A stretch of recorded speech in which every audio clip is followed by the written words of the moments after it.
Welcome to While We Were Distracted, the podcast where we explore topics that often get overshadowed in the rush of daily life. Welcome to this deep dive. Today, we're immersing ourselves in the details of a really explosive May 2026 congressional testimony. Yeah, it's a big one. It's regarding the intelligence community's handling of the COVID-19 origin investigations. Exactly. And our source material today is the complete transcript from a Fox News broadcast of this specific hearing. Right. And, before we get into the architecture of what was actually discussed, we really need to set the parameters for how we're analyzing this. Yes, absolutely. I need to look right at you, our listener, and be crystal clear on this front. The testimony we're unpacking today contains some highly politically charged content. Oh, definitely. Passions were extremely high in that committee room. Yeah, and the accusations leveled under oath are severe. So our mission today is not to take a side. We are not here to endorse any political viewpoint. Right, and we aren't validating these claims as absolute truth either. Exactly. Our goal is strictly to impartially report on the exact contents of this source material. We want to map out the mechanical arguments being presented so you can understand the debate currently shaking the halls of Congress. Because the value here is really in understanding the structure of the claims. Usually when we think of a massive intelligence investigation, we imagine this clean, objective data filtration system. Yeah, like a machine. Yeah. You pour in raw intercepts, scientific data, human intelligence. Right. It all goes into the top, and eventually a definitive, verified conclusion just drops out the bottom. You trace the contacts, you sequence the genome, you find patient zero. It's supposed to be methodical. But the testimony we're looking at today presents a scenario where that filtration system was, well, allegedly bypassed entirely. Yeah, the core tension of this hearing revolves around an alleged fundamental clash from within the intelligence community itself. Right, a direct conflict between the scientific analysts looking at the raw data who were leaning toward a laboratory leak and a management layer that allegedly altered those conclusions. Altered them to point toward a natural origin, right? So the primary architect of these allegations during the hearing is a man named James E. Erdman III. Yes. Let's talk about Erdman. Who is he, and, what position was he in to make these claims? Well, Erdman isn't a political appointee. He's a career CIA operations officer. Right. He brings decades of national security experience, but he also possesses a background in biology and chemistry, which is key. Very key. And crucially, the testimony highlights that he recently completed a joint duty assignment at the Office of the Director of National Intelligence, the ODNI. Which means he was explicitly tasked with bridging the gap between raw field collection at the CIA and the high-level synthesis happening at the director's office. Yeah, he was leading a specific investigation into the pandemic's origin, so he had an unrestricted view of the data flow. He did. And his central claim, which he delivered under oath, is that between 2021 and 2023, CIA scientific analysts repeatedly reviewed the intelligence. And they concluded that a laboratory leak in Wuhan was the most likely origin of the virus, right? Exactly. However, Erdman testified that management stepped in and rewrote the analytic line. They downgraded the conclusion to a, quote, non-consensus judgment. Okay, let's unpack this, because the specific language Erdman highlighted is vital. It really is. He testified that management altered the official assessment to state that the intelligence community may never, quote, precisely know the origin of the virus. And in the realm of intelligence analysis, vocabulary is a rigid science. Right. Precisely is not a word that exists in standard analytic tradecraft. When analysts evaluate a threat, they operate on a strict matrix of confidence levels. Low, moderate, and high, right? Exactly. Low confidence means the info is plausible but uncorroborated. Moderate means it's corroborated by multiple sources but maybe lacks definitive proof. And high confidence means it's verified across multiple independent intelligence streams. So it's a system of probabilities. Right. Using the word precisely is entirely outside that matrix. It sounds like a rhetorical kill switch. To use an analogy, it's like a referee stepping in to change the final score of a football game to a 0-0 tie after the players have already left the field. That's a great way to put it. Because, philosophically, no one can know anything with absolute atomic precision. Using that specific word effectively ends the debate. The investigation is functionally closed at that point. But I'm struggling to understand the motive here. I mean, if there wasn't explicit Hollywood-style bribery happening, what is the incentive for management to bury their own analysts' work? Right. Was it purely fear of geopolitical fallout, or was there an internal bureaucratic mechanism at play? Yeah, why do it? Well, what's fascinating here is that Erdman's explanation didn't rely on cartoonish corruption. He described a pervasive zeitgeist, or an undercurrent of groupthink. Groupthink, so like career preservation. Exactly. The bureaucratic mechanism at play was career preservation. He testified that there was an overwhelming institutional reluctance to produce an assessment that would be geopolitically destabilizing. Oh, wow, so they just didn't want to rock the boat. Right. According to conversations Erdman recounted with another whistleblower, the building was full of individuals willing to, quote, make excuses for China. Wow. Not out of loyalty to a foreign government, though, right? No, out of a bureaucratic fear of triggering a global diplomatic crisis that their department would then have to manage. It's the path of least resistance. Mm. But I mean, a few nervous middle managers shouldn't be able to dictate the official, unshakable policy of the United States government. You would think not, right? Yeah. If this groupthink was going to solidify into a national consensus, it needed scientific backing. And the hearing transcript points to a much larger structural issue to explain how that happened. It describes this opaque ecosystem of government grants and intelligence consulting. The lawmakers framed this as a closed circle, didn't they? They did. To understand the mechanics of this circle, the testimony focused heavily on the Biological Sciences Expert Group, or the BSAG. Okay, the BSAG. Because the intelligence community doesn't have a deep bench of world-class virologists just sitting in cubicles at Langley. Exactly. When a novel biological threat emerges, they rely on advisory bodies like the BSAG to bring in outside scientific experts. Which makes perfect sense mechanically, right? I mean, if I'm an intelligence officer trying to understand a highly complex viral sequence, I need to consult the scientists who actually map viral sequences for a living. Right, you need the experts. But the structural flaw lawmakers pointed out is the massive conflict of interest inherent in who gets to be in that room. Ah, okay. Who are the experts? The experts consulted through these advisory groups are largely the same scientists who rely on government grants to fund their careers. Oh. Yeah. The hearing specifically named Dr. Ralph Barrick and Peter Daszak, researchers who collaborated extensively on gain-of-function research with the Wuhan Institute of Virology. Let's define that mechanism quickly for clarity. Gain-of-function research essentially involves taking a pathogen and passaging it through animal models or cell cultures to artificially accelerate its evolution. Right. You are forcing the virus to mutate so you can study how it might become more transmissible or deadly to humans in the future. It is incredibly high-stakes science. It is. And the lawmakers argued that the agencies funding this high-stakes research were simultaneously relying on the recipients of those funds to investigate whether the research caused the pandemic. Wow. But Erdman was careful to stress that we shouldn't vilify these individual scientists, right? Yes, very careful. He said the government actively recruited them because their highly specialized knowledge is rare. The critique in the hearing was aimed entirely at the structural lack of boundaries. The machine was policing itself. The government writes the checks. The researchers conduct the dangerous experiments. The CIA consults those exact same researchers to ask if an experiment leaked. And then policymakers cite the resulting assessment as an independent scientific consensus. It's a closed loop. If the circle is entirely self-regulating, the immediate question becomes who acts as the gatekeeper? Who decides which experts the intelligence community relies on? Well, the testimony places Dr. Anthony Fauci directly at the center of this mechanism. Really? Erdman testified that Dr. Fauci's role in shaping the intelligence narrative was intentional. Yes. The claim is that Fauci injected himself into the intelligence community's 90-day review of the origins. The 90-day review was a rapid-fire sprint ordered by the White House to find answers, right? Right. And in that compressed time frame, analysts rely heavily on established authorities. Erdman stated that Fauci provided a curated list of subject matter experts for the intelligence community to consult. A curated list. And the outcome of utilizing that specific list is profound, according to the hearing. Oh, absolutely.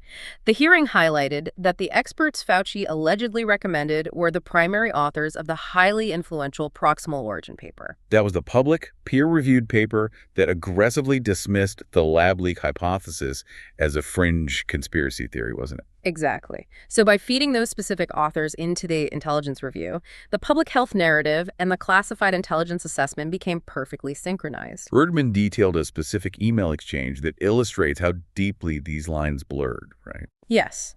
A senior intelligence officer reportedly questioned the process, asking leadership if it was appropriate to rely on a public health official like Dr. Fauci for a classified intelligence assessment. And what was the response? The response from management was unambiguous. They said in this specific case, Dr. Fauci is the subject matter expert. Here's where it gets really interesting, though. Because this internal synchronization of the narrative, it didn't just stay in classified briefing rooms. No, it didn't. The mechanical push for a natural origin theory spilled outward, fundamentally altering public discourse. Yeah, the hearing spent significant time analyzing the real-world consequences of this curated science. Once the intelligence community and public health officials aligned on a natural origin, dissenting voices were systematically marginalized. The narrative became a rigid orthodoxy. It really did. Senator Johnson utilized a fascinating pie culture anecdote to demonstrate how aggressively this orthodoxy was enforced. Oh, the Jon Stewart thing. Yes, he pointed to a comedy segment from June 2021 featuring Jon Stewart on Stephen Colbert's Late Night Show. Right. Stewart delivered a joke predicated on simple geography. He said, essentially, if an outbreak of chocolatey goodness occurred in Hershey, Pennsylvania, the logical assumption is that it originated at the Hershey chocolate factory. Makes sense. Right. And he applied that same geographic logic to a novel coronavirus breaking out in the exact same city as a massive laboratory dedicated to studying novel coronaviruses. It was just a layman's observation utilizing deductive reasoning. Exactly. But the cultural reaction demonstrated the power of the scientific consensus we just outlined. Stewart was immediately branded by media outlets as peddling dangerous conspiracy theories. The consensus had been so firmly established by papers like Proximal Origin that even a comedian noting geographical coincidence was treated as a threat to public health. It's wild, and to counter the idea that a lab leak is inherently a wild conspiracy, the hearing introduced a historical precedent. Right. Another senator brought up the 1977 Russian flu outbreak to explain the actual biological science behind identifying a leak. Tell me about the mechanics of the Russian flu, because they are crucial here. Okay, so in 1977, an H1N1 influenza strain began circulating globally. When scientists sequenced it, they discovered its RNA structure was virtually identical to an influenza strain from 1953. Which violates the fundamental rules of how viruses operate in nature. Right. RNA viruses mutate at a steady, measurable rate. Scientists call it a viral clock. The virus is constantly making tiny copying errors as it replicates. Exactly. So if a virus reappears 24 years later looking completely identical to its ancestor, it means the clock stopped ticking. And the only mechanism capable of stopping that biological clock is a deep freezer in a laboratory. Yes. The 1977 Russian flu proved to the scientific community that a virus can be collected, stored for decades, and accidentally released back into the population. So lab accidents are documented, historical realities. They are just made up. If we connect this to the bigger picture discussed in the hearing, the tragedy compounds. While the CIA was allegedly suppressing their own analysts who were looking at viral clocks and geographical data pointing to a lab leak, the American public was living through the consequences of the official natural origin narrative. The hearing emphasized the profound societal costs, didn't it? Businesses were forced into bankruptcy, schools were shuttered, causing massive learning loss, civil liberties were heavily restricted. And everyday citizens were censored on social media for expressing the exact same theory that CIA analysts were internally validating. Just staggering. The disconnect between the classified reality and the enforced public reality eventually reached a breaking point, obviously. Which brings the testimony to the legislative response. When internal mechanisms fail, Congress possesses the statutory power to force transparency. Yeah, Senator Hawley detailed the deployment of that power through the COVID-19 Origin Act. This wasn't a partisan suggestion either. It was a federal law passed unanimously by both chambers of Congress and signed by President Biden. Unanimous consent is incredibly rare, which speaks to the universal demand for clarity at the time. The statutory language of the act was designed to eliminate bureaucratic loopholes. It legally mandated the Director of National Intelligence to declassify any and all information regarding potential links between the Wuhan Institute of Virology and the origins of the pandemic. The mandate was literally any and all. So what mechanism did the ODNI use to comply with this federal law? Well, they released a heavily redacted 5-page summary. 5 pages. Yeah. And that 5-page document explicitly claimed there was no definitive evidence linking the laboratory to the pandemic. This is where Erdman's testimony becomes explosive. He stated under oath that the 5-page summary provided to the public was false by omission. Right. He testified that the intelligence community is currently sitting on approximately 2,000 pages of relevant process documents that were shielded from the declassification order. A 5-page public summary to represent 2,000 pages of raw intelligence. That ratio alone suggests a massive filtration of the data. It does. But, as we mentioned in our disclaimer at the top, our goal is to report on the entirety of the hearing. And the CIA did not sit silently while these allegations were broadcast. No, they didn't. A formal statement from Liz Lyon, the CIA's Director of Public Affairs, was read directly into the Congressional record. The agency's pushback was very aggressive. They stated that the Congressional Committee was operating in bad faith by issuing a subpoena for Erdman's testimony. They argued that framing Erdman as a whistleblower was inaccurate. Right, because he was simply complying with a legal summons. Exactly. The CIA characterized the entire hearing as dishonest political theater designed to generate headlines rather than uncover facts. But within that forceful defense was a detail that requires a massive double take. The CIA spokesperson explicitly noted in the statement that the agency has already assessed that COVID-19 most likely originated from a lab leak. Wait, really? They admitted that? Yes. They called the committee's efforts to undermine or question that conclusion disingenuous. So the CIA's official stance at this hearing is that they agree with the lab leak theory. Wow. They do. And that revelation highlights the true source of friction in the hearing. The lawmakers and the whistleblower are no longer debating the final destination. They are furious about the route taken. Exactly. The outrage stems from the timeline. Why did it take years to acknowledge what analysts allegedly concluded back in 2021? Right. The lawmakers are demanding accountability for the suppression of the initial intelligence, the defiance of the declassification law regarding those 2,000 missing pages, and the profound damage done by years of curated public health messaging. It's a lot to process. So what does this all mean? Why does a congressional hearing from May 2026 matter to you listening to this right now? Ultimately, the core issue isn't really virology, is it? It's the structural integrity of our institutions. Exactly. The hearing raises a terrifying question about public trust.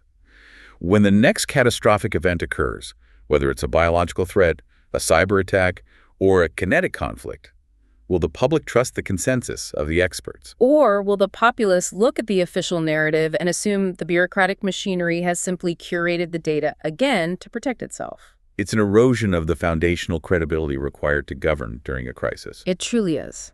Now, as a final reminder to our listeners, today we stuck strictly to the facts and arguments as they were covered in this specific congressional testimony. And because we want you to have total access to the source material, we have included a link in the show notes. We highly encourage you to watch the entire testimony directly. Hearing the exchanges, the tone of the room, and the detailed back and forth for yourself is just the best way to fully grasp the weight of what occurred. Absolutely. And, to leave you with a final lingering thought that builds upon the testimony we just analyzed, this hearing exposed a massive, incredibly complex financial pipeline connecting intelligence agencies, public health mandates, and global scientific research grants. Yeah.